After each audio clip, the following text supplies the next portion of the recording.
वैसे तो बहुत भामाने प्रकाश आदि आदि लोग करते हैं, लेकिन भागवत शब्द का अर्थ होता है जिसमें भगवान की नहीं, उन भक्तों की गाथा, उन भक्तों के चरित्र जिन्होंने अपने ही जीवन में साकार परमात्मा की प्राप्ति कर ली हो, ऐसे उन भगवान को प्राप्त भागवत भक्तों की जिसमें चर्चा हो, उसी का नाम है श्रीमद् भागवत महापुराण।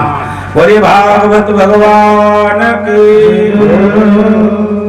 हाँ, ये सब समझ लो, जब यही नहीं जाने हो तो फिर कथा और इसके अंतर की बात क्या जानोगे। पहले तो हमें अपने शास्त्र का, हमारे यहाँ नाम का बड़ा अर्थ होता था, बहुत अर्थ होता था, इसीलिए नामकरण संस्कार हमारे यहाँ 16 संस्कारों में ये बड़ा प्रमुख संस्कार है। ये जमा कीजिएगा, भौतिक बात के चक्कर में सारे संस्कारों की इतिश्री हो गई। नई नई जागो हिंदुओं जागो। भागवत सप्ताह का शुभारंभ करने के लिए शुभ मुहूर्त का होना बहुत आवश्यक है। 12 महीनों में एक महीना ऐसा है जिसमें भागवत शास्त्र की कथा, श्रीमद् भागवत की कथा निषेध है।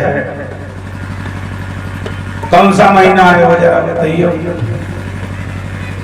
है कोई ऐसा महीना याद जिसमें भागवत कथा निषेध है? उस मास को कहते हैं पौष मास। पूष महीना में श्रीमद् भागवत की कथा निषेध मानी जाती है, रिक्त मास बोला जाता है इसलिए। लेकिन आज महाराज फैशन के दौर में गारंटी की कामना ना करो। उस महीने में भी हमें को ही टाइम मिलता, हम दूसरे क्या करें। और मैं पहले ही बोल देता हूँ पौष मास है, हो सके आगे, हमारा टाइम नहीं, हम क्या करें। बड़ी मुश्किल से तो छुट्टी मिली है 10 दिन की। तुम्हारी जैसी इच्छा वैसे हमको भी जोग से नौरा, वो नकटी वो बहुरा, लोभी गुरु लालची चेला।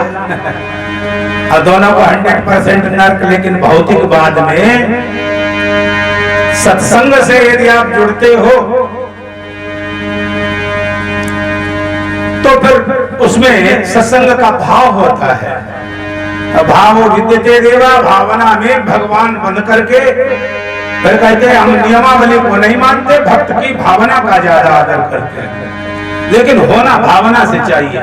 केवल हमने कथा मानी थी इसलिए हो रही है तो उसमें कभी तुम्हारा भाव नहीं जग सकता है। कथा भाव प्रधान है, भगवान भाव प्रधान है।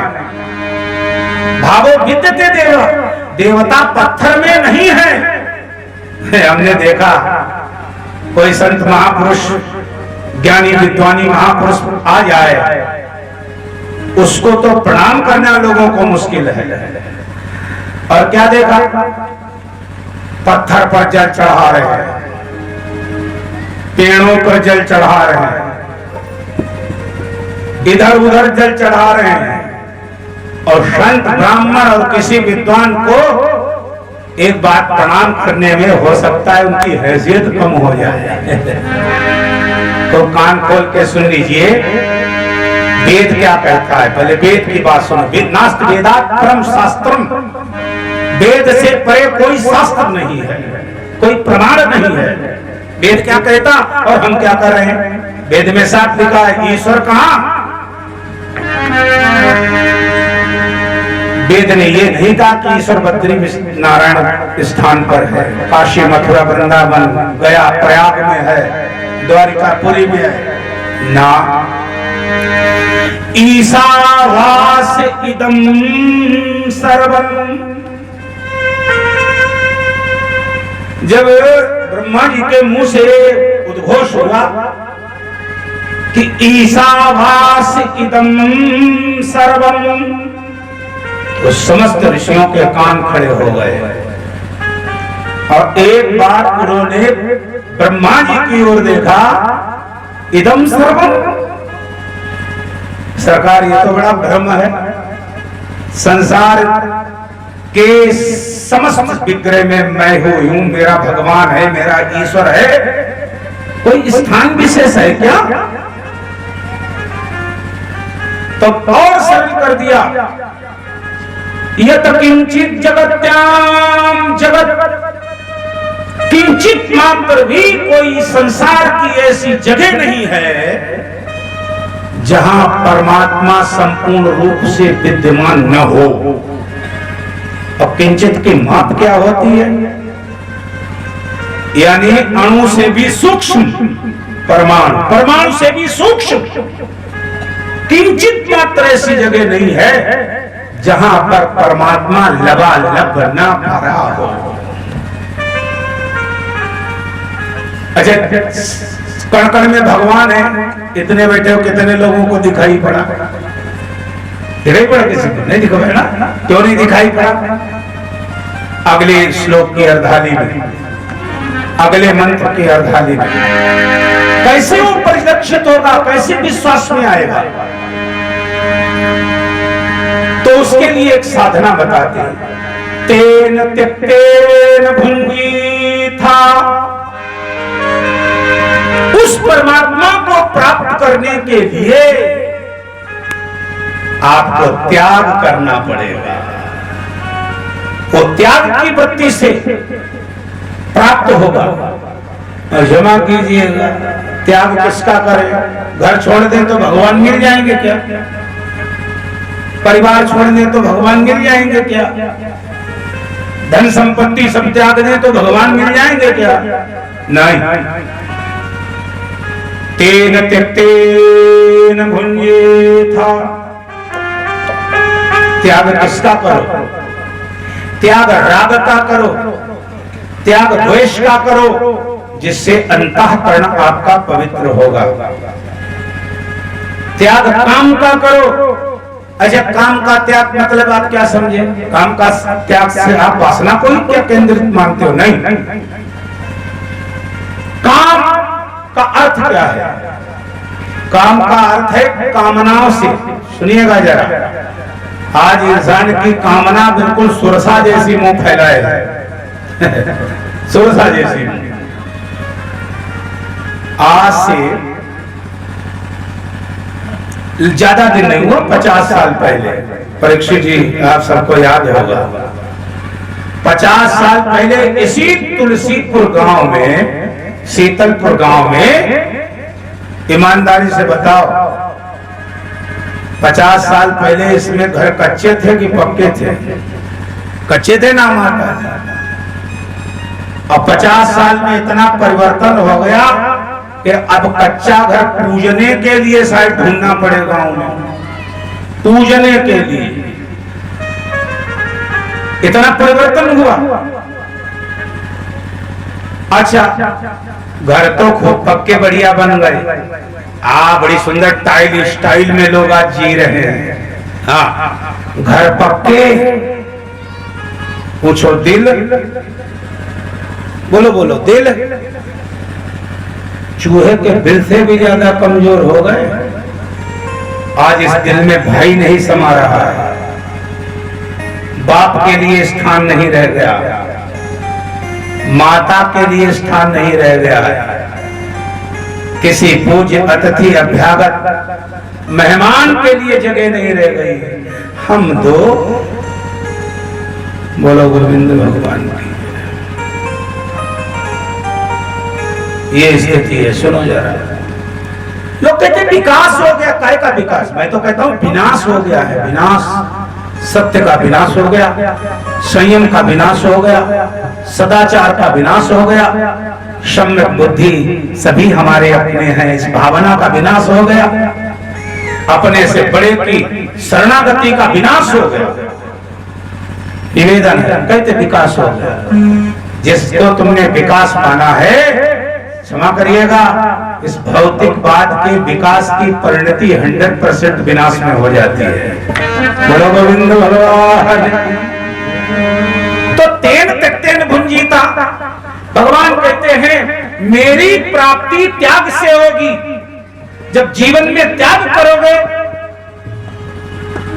तब वैराग्य आपके अंदर आएगा। और वैराग्य जब आएगा तो अंतःकरण से राग द्वेष निकल के भागेगा।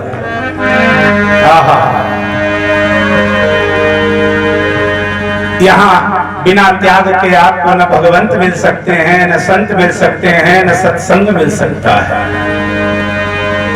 जितने लोग यहाँ आए हो ना, सब बिना त्याग के आप यहाँ नहीं पहुंचे हो। सब त्याग करके आए हो, तब आपको सत्संग का लाभ मिल रहा है। त्यागना क्या क्या पड़ेगा? गोस्वामी जी लिखते हैं, श्री राधा क्या लिखते हैं? जननी जनक, इतना त्याग करोगे उसी को राम समझ में आएगा कि जननी जनक बंधु सुतदारा, तानो धन भुवन सुहृद परिवार। माता पिता से, उनके मोह से तुम्हें दूर जाना पड़ेगा। बंधु बांधवों से संबंध विक्षेप करना पड़ेगा और स्त्री को भूलना पड़ेगा। तन शरीर को भी भूल जाना पड़ेगा कि हम फला। जब तक ये रहेगा, भगवान कहते हैं हमसे कोसों दूर है आप। धन भवन और सुहृद परिवार, बोले सब कहे ममता अजिताग कटोरी, सब कहे ममता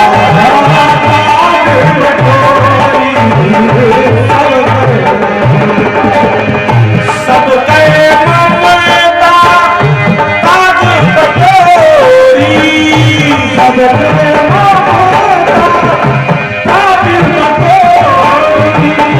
मम पदम नहीं, मम पदम नहीं, बांध पर जोरी, मम पदम नहीं, मम पदम नहीं,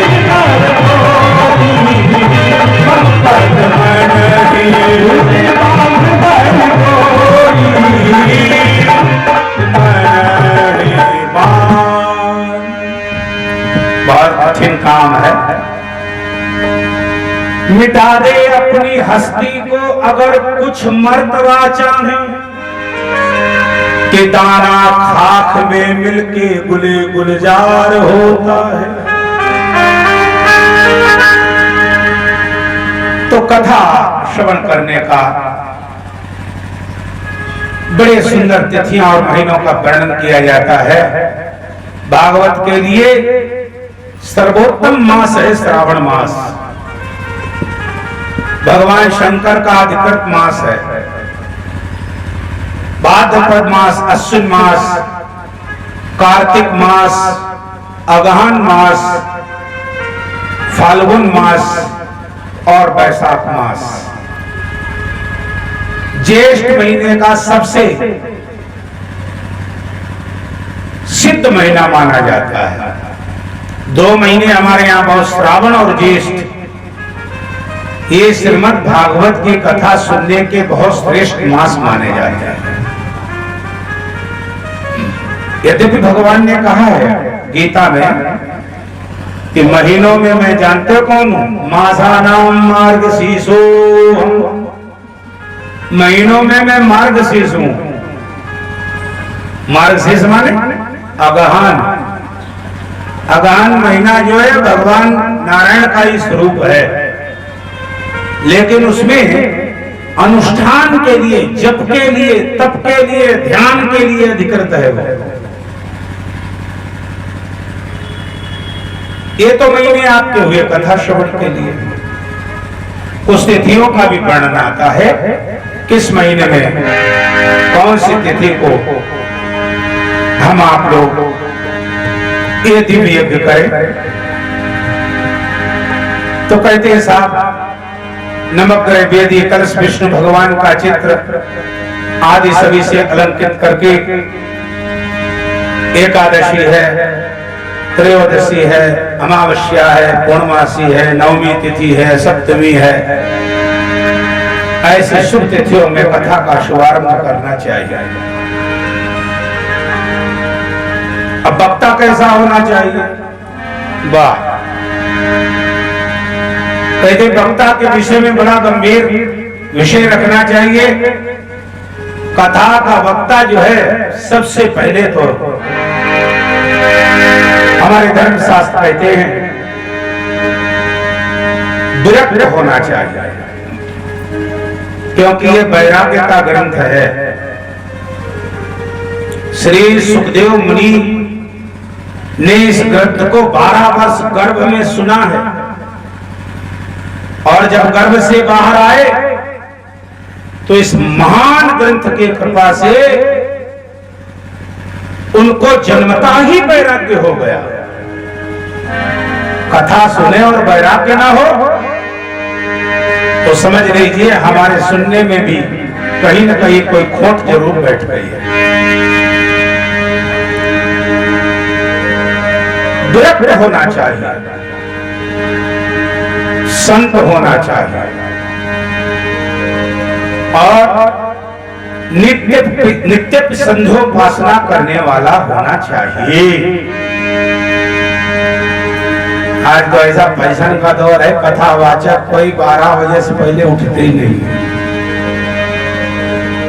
कथा का एक और विधान है, श्रीमद् भागवत की कथा सूर्यास्त के बाद प्रमाणित तौर पे नहीं होनी चाहिए, क्योंकि सूर्य आत्मा जगतस्तुखश्च, सूर्य ही संपूर्ण जगत की आत्माओं के कर्म का साक्षी देवता है। और जब सूर्य नारायण के ऊपर सूर्य जो है, वेद कहता है सूर्य जगत की आत्मा है, और जगत की आत्मा का दूसरा स्वरूप क्या है? उसी को तो परमात्मा कहते हैं। बोलो सच्चिदानंद भगवान। भाई बहनों, कथा के कुछ नियम भी होते हैं। भोजनम तो परम मन्ये कथा श्रवण कारकम, कथा श्रवण करने वाले को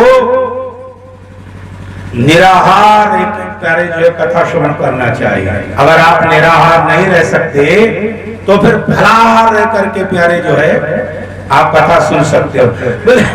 महाराज फलाहार से भी काम ना चले तो फिर बोले तो आप एक बार भोजन करके भी कथा कर सकते हो, सुन सकते हो। बोले एक बार में महाराज 4 घंटे काम ना चले तो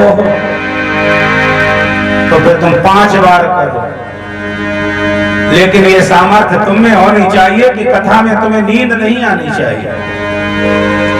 कथा में जिस श्रोता को नींद आ जाती है ना, तो कहते हैं जितने श्रोता उस समय कथा सुन रहे होते हैं उनके उस समय के सारे पाप भाग करके उसी सोने वाले की खोपड़ी पर चढ़ लेते हैं। कहां जाएगा पाप आखिर?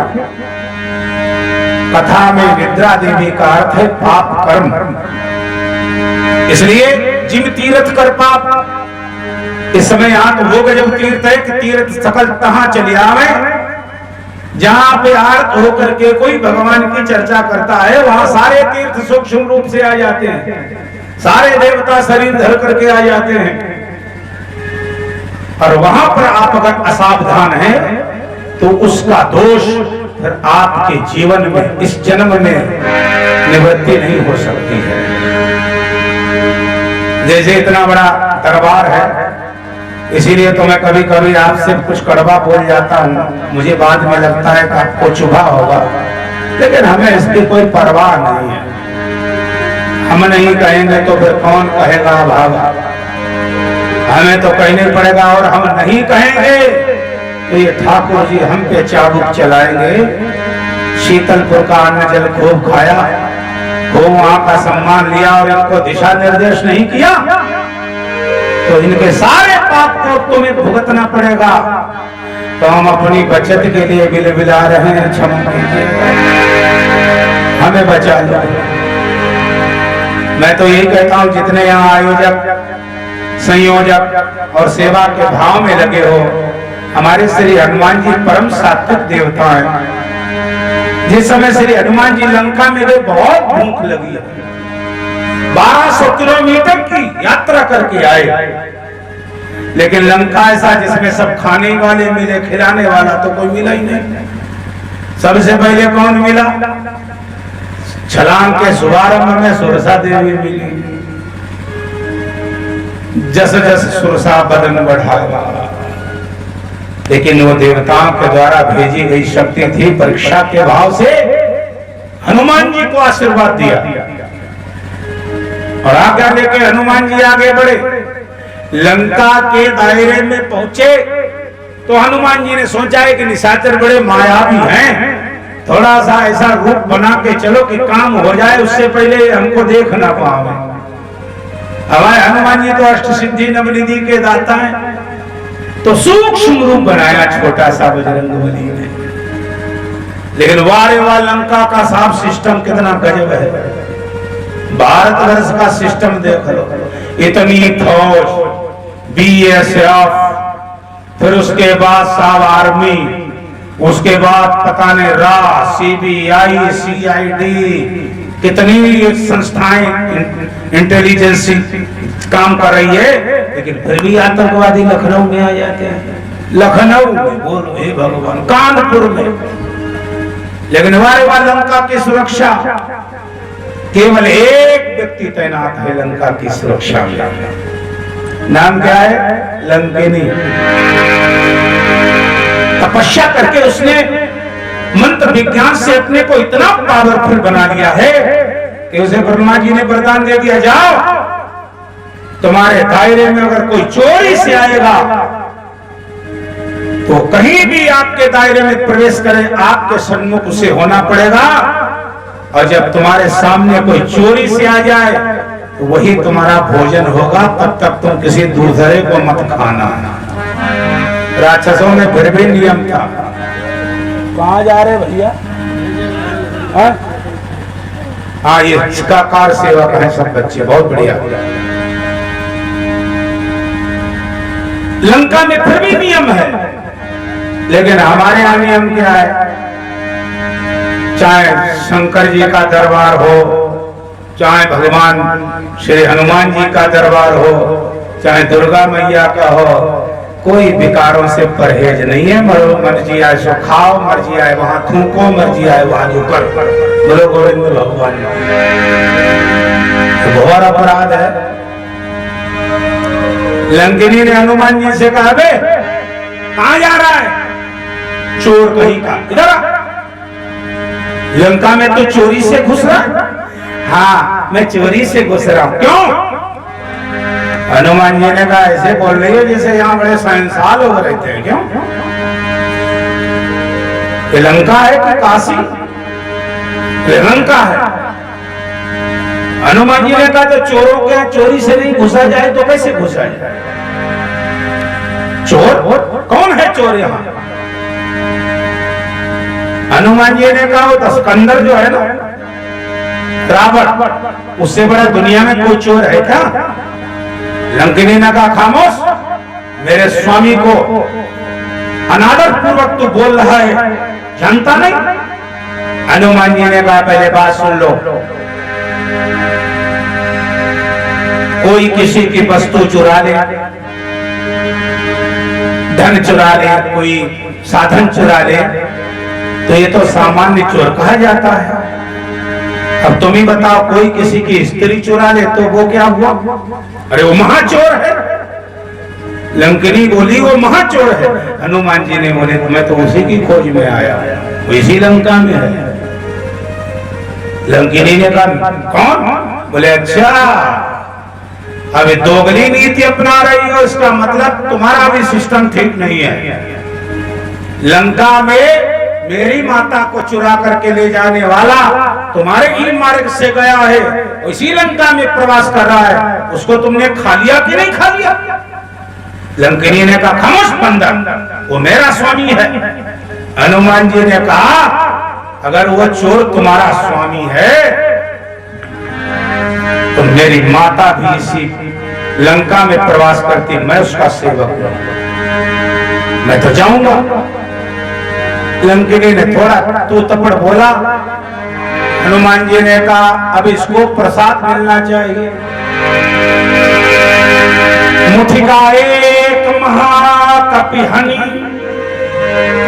ब्रह्मचारी का मुक्का, हाँ कोई साधारण है क्या? तो रुधिर पमत धरनी ठन मनी,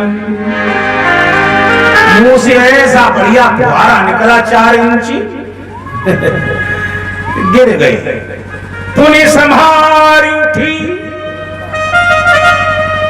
थोड़ा मूर्छा जाकर तो संभली उठी और नाराज नहीं हुई।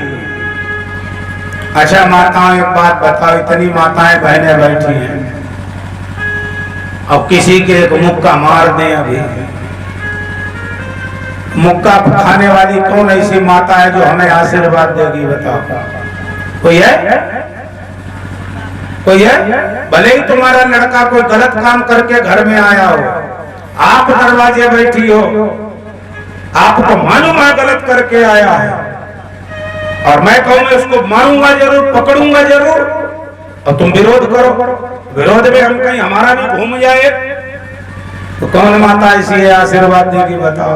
यही कहेगी लल्ला राइफल ले आओ, जल्दी दाग दो बाबा को, जाए छोड़ो मत। लेकिन आप कहते इससे उससे तो लंकिनी 1000 गुना आज की महाराज जो है स्थिति से बढ़िया उठी और हनुमान जी को आशीर्वाद दिया, जय हो जय हो जय हो, बोलो वीर बजरंगबली की। हनुमान जी ने कहा वाह, हमने तुमको मुक्का मारा और तुम हमें आशीर्वाद दे रही हो।